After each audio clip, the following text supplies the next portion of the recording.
trendybeats.com.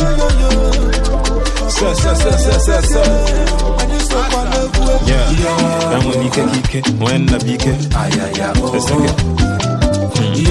The guy in the but I'm going to do me.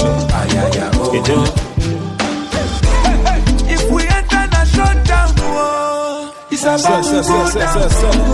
I wanna mess up with the DK. You can bet it cost you. What would you and them flow?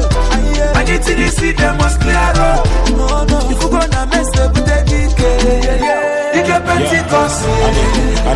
You can't buy manpower. Anaga, energy, elevate job of Asapia, or more from a Tiago no Jaga. Anako, and I send my soup no sour. With the guy in Acho, I put a day in Acho boy, my people can I call, the talk I call the Gako.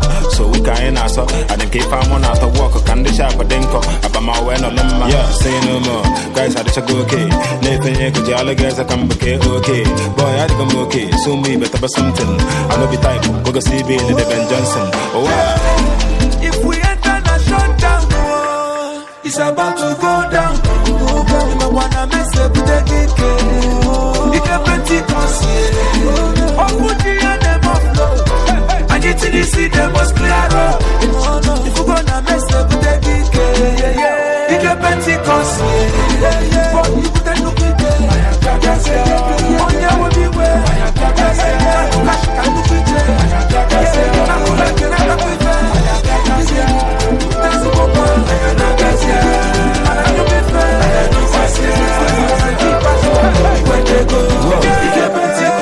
Yesterday, I brought a surprise tata.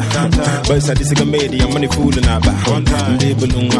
Pana Kamanya, see the boys is something. Anako Paka, a Coco Bello, what you're gonna meet for solo, ya easy, na quite for more. I could bunch but on your gonna bumper. The boy had a number. We follow not trying to go in a conja. Okay, if I'm an apple, if you're a man on Nalo, but now you're gonna sight a boy, if on a man on Nalo, with the boys in the book, or don't man on Nano, Bullen found a pound of dollars, a bigger man on Nago. I come to bus, but you can Pentecost.